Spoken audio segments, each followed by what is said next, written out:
getting serious. What started as whispers is turning into real locker room anxiety. Everyone remembers what happened. You don't publicly shake a rookie quarterback's confidence and expect that clip to disappear. That moment was broadcast everywhere. Shedeur Sanders wasn't just another rookie trying to survive training camp. He was already viewed as a rising star with elite upside. The spotlight was on him before he even took meaningful snaps. And instead of building him up, Stefanski's decisions raised eyebrows. Players across the league noticed the body language. Analysts broke down the play calls.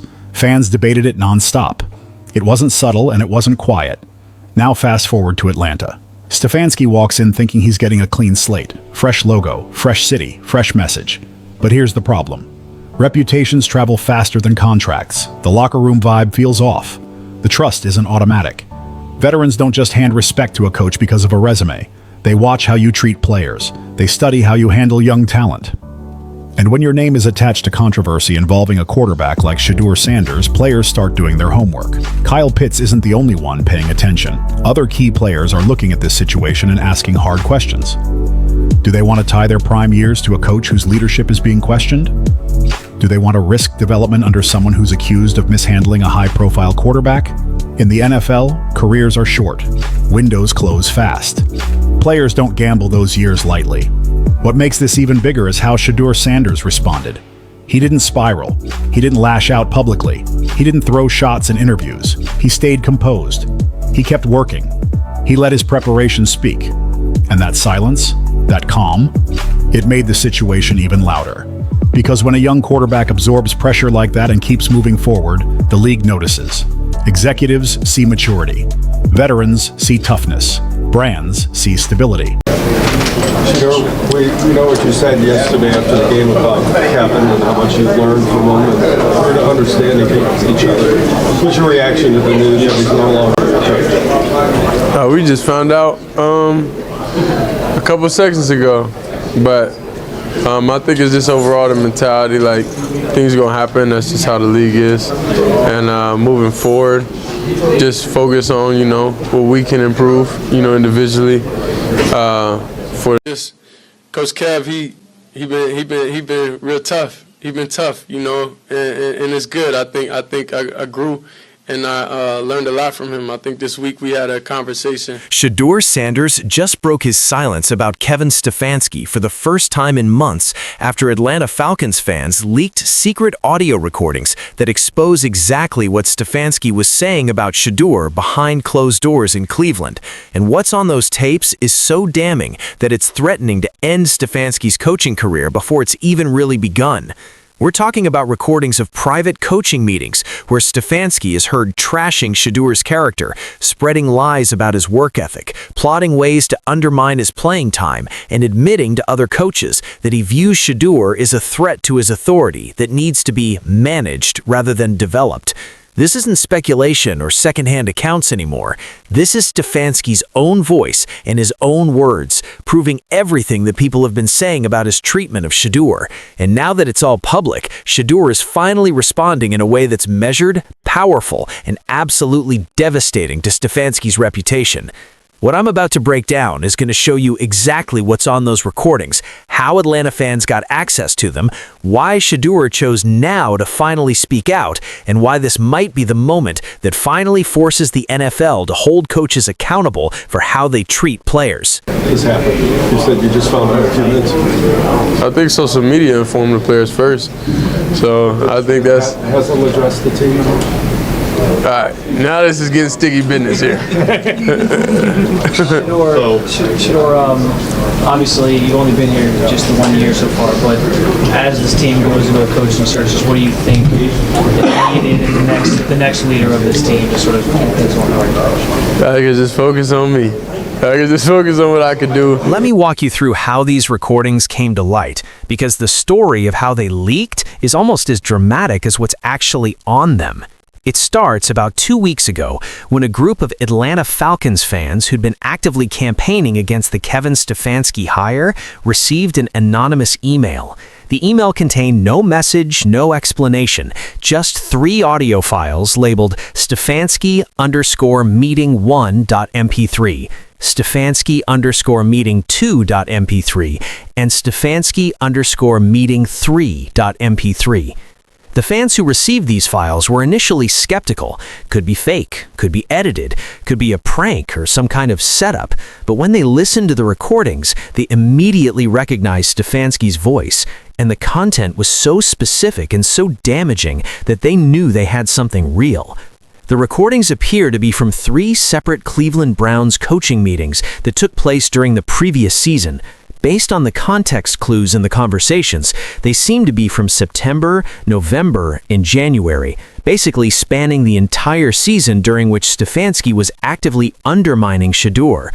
Before releasing them publicly, the fans who received the recordings did their due diligence. They had audio forensics experts verify that the recordings were authentic and hadn't been manipulated or deepfaked. They consulted with lawyers about potential legal implications of releasing them, and they reached out to several sports journalists to see if anyone could independently verify the authenticity of the content.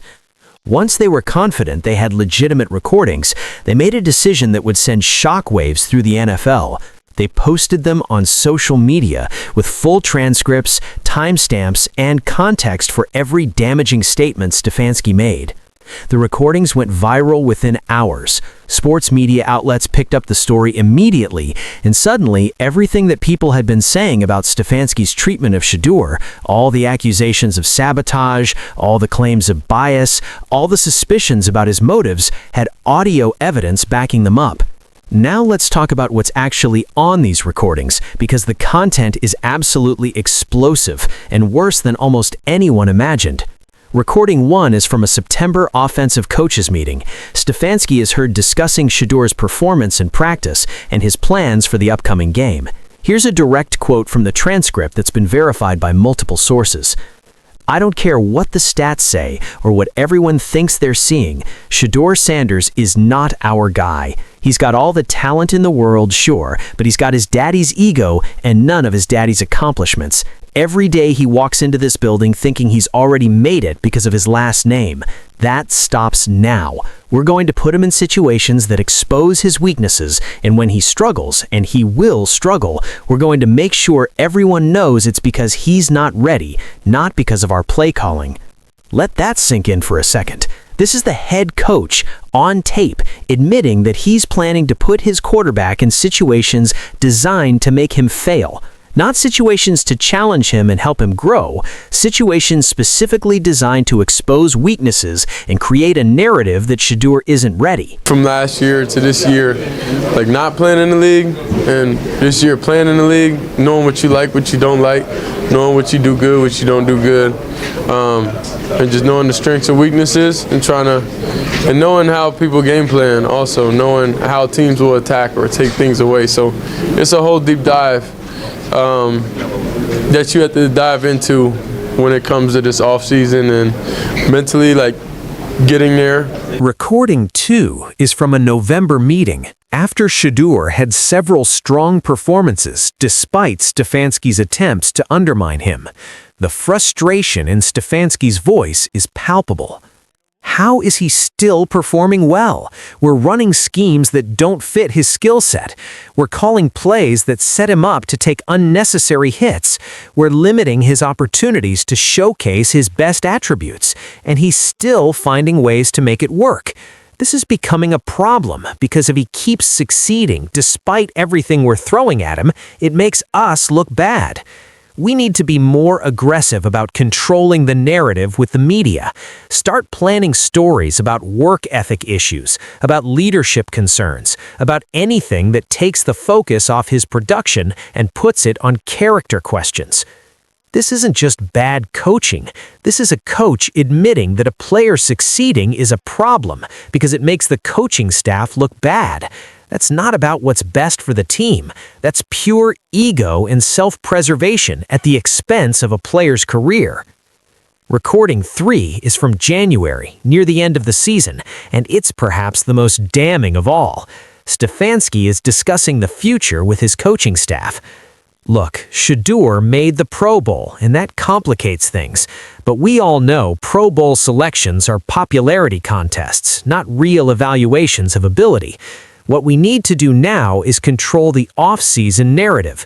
When we meet with ownership in the front office, our message needs to be consistent.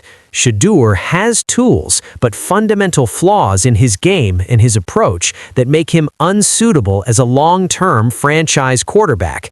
We need to start looking at other options in the draft or free agency. If we can move on from him and bring in someone we can actually develop our way, that's the best path forward for this organization. So there it is, a head coach actively plotting to get rid of a Pro Bowl quarterback who he admits has tools, but who he views as a threat because he can't control him. When these recordings went public, the immediate reaction was shock and outrage from across the sports world, but Shadur initially stayed silent. For the first 48 hours after the recordings leaked, he made no public comments, did no interviews, posted nothing on social media. People were speculating about why. Was he in shock? Was he consulting with lawyers? Was he trying to figure out the right response? It turned out he was doing something much smarter. He was waiting for the full impact of the recordings to land, for the conversation to develop, and for people to really process what they'd heard. And then, when the moment was right, he called a press conference. The press conference was held at the Atlanta Falcons facility. Shadur walked up to the podium wearing a Falcon shirt, looking calm and composed. The room was packed with media from across the country, and when he started speaking, you could have heard a pin drop. I've spent the last 2 days listening to audio recordings of Kevin Stefanski plotting to sabotage my career. I've listened to a head coach admit on tape that he viewed my success as a problem that needed to be managed. I've heard him acknowledge that he put me in situations specifically designed to make me fail, and I've heard him plan with his staff how to spread lies about my character and work ethic to justify moving on from me. He paused, letting that sink in for a moment before continuing. For the people who've been defending Coach Stefanski and saying I was being too sensitive, or that I was overreacting, or that I should have just worked harder to earn his respect, those recordings prove what I've been saying all along.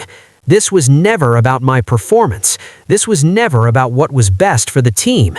This was about a coach who felt threatened by a player he couldn't control and who decided that destroying that player's reputation was an acceptable cost of protecting his own ego. So there was a lot of situations that was good. I feel like this was a good learning year for me, and I'm excited for it because, like I say, like moving forward, I'll be prepared. You know, I'll have actual realistic reps versus players and there's other players on other teams and everything. So I'm excited for this offseason, like knowing and understand what to expect and what I'm gonna get. I didn't want my private pain to become public entertainment. But now that they are public, I'm not going to pretend that what's on those tapes is anything other than what it is. Proof of systematic, intentional sabotage by someone who was supposed to be developing me as a player and supporting me as a person. He took a breath, then delivered what might be the most important part of his statement. To every young athlete who's watching this and who's dealing with a coach or a boss or anyone in authority who makes you feel small, who undermines you, who plots against your success, you are not crazy. Your feelings are valid, and you don't have to accept being treated that way. I had the leverage and the support system to get out of that situation. Not every player does, but every player deserves better than what I experienced in Cleveland.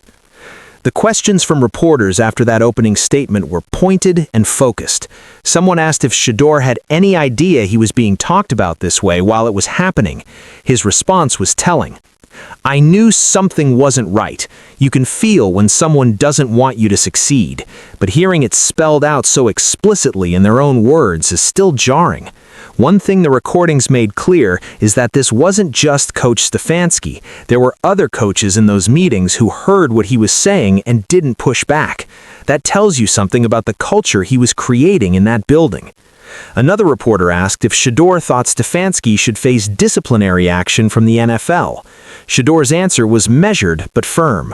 That's not my call to make. What I will say is that if a player's behavior was caught on tape showing them deliberately trying to sabotage their coach or undermine their team, there would be immediate consequences. Fines, suspensions, maybe getting cut. The standard should be the same for coaches. If you're in a position of authority over players, you should be held to at least the same standard of conduct that players are held to. When asked if he had any message for Kevin Stefanski directly, Shadur took a moment before responding. "I don't have any anger toward Coach Stefanski anymore. Anger requires emotional investment, and I've moved on from that situation completely. What I do have is clarity. The recordings removed any doubt about whether I made the right choice in refusing to play for him. I'm exactly where I'm supposed to be, with a coaching staff that actually wants me to succeed. If those recordings help other players recognize toxic coaching and demand better treatment, then something good came out of a bad situation." The final question that really stood out asked Shadur if this experience has changed how he views authority or coaching in general. His answer showed remarkable maturity. "It hasn't made me cynical about coaches. I've had amazing coaches in my life, starting with my father. The Atlanta coaching staff has been incredible, but it has made me more aware that a title doesn't automatically make someone worthy of respect or trust. You have to earn that through your actions and how you treat people. Coach Stefanski could have earned my respect and trust. Instead, he chose to view me as an obstacle rather than an asset. That was his choice, and he's going to have to live with the consequences of that choice now that everyone knows what he was really doing." The press conference was covered extensively by every major sports outlet. The clips of Shedur's most pointed statements went viral, and suddenly the conversation shifted from whether Shadur was justified in his treatment of the situation to whether Stefanski should even be allowed to continue coaching in the NFL. Multiple former NFL players spoke out publicly supporting Shadur and calling for accountability. One Pro Bowl veteran said in an interview, "Those recordings are exactly what players talk about in private but can never prove. Every locker room has stories about coaches who sabotage players, but you never have evidence. Now we have a coach on tape admitting he's doing it. If the NFL doesn't take action, they're telling every player that this behavior is acceptable." The NFLPA released a statement saying they were deeply troubled by the content of the recordings and were evaluating what protections can be put in place to prevent this type of coaching misconduct in the future. Meanwhile, Kevin Stefanski and the Cleveland Browns have been in complete crisis mode. Stefanski released a brief statement through his attorney saying the recordings were taken out of context and that he always acted in what he believed was the best interest of the team. That statement was immediately ridiculed online because there's really no context that makes those quotes acceptable. The Browns organization has been silent beyond a generic statement about reviewing the matter internally, but behind the scenes, according to multiple reports, there are serious discussions about whether Stefanski's position with the team is still tenable given the public relations nightmare this has become and the credibility damage to the organization. So here's where this all lands. Shedeur Sanders broke his silence after Atlanta fans leaked secret audio recordings that prove Kevin Stefanski was systematically sabotaging him, and his response was measured, powerful, and focused on holding coaches accountable and supporting other players who face similar treatment. The recordings exposed what everyone suspected, that Stefanski's treatment of Shadur was deliberate, ego-driven, and had nothing to do with what was best for the team. And Shedur's statement made it clear that this isn't just about his experience anymore. This is about changing how the NFL handles coaching misconduct and ensuring that players don't have to suffer in toxic environments just because someone in authority decides to abuse their power. So I need to hear from you right now. After hearing what was on those recordings, do you think Kevin Stefanski should be fired or face suspension from the NFL? Does Shedur's response make him even more respected, or should he have been more aggressive in calling for consequences? And honestly, do you think this finally forces the NFL to create real accountability for coaches who sabotage players? Drop your thoughts in the comments because this story is defining how the league handles coaching misconduct, and everyone needs to weigh in. And if you're not subscribed, hit that button right now because we're covering every development in this story. And trust me, this is far from over.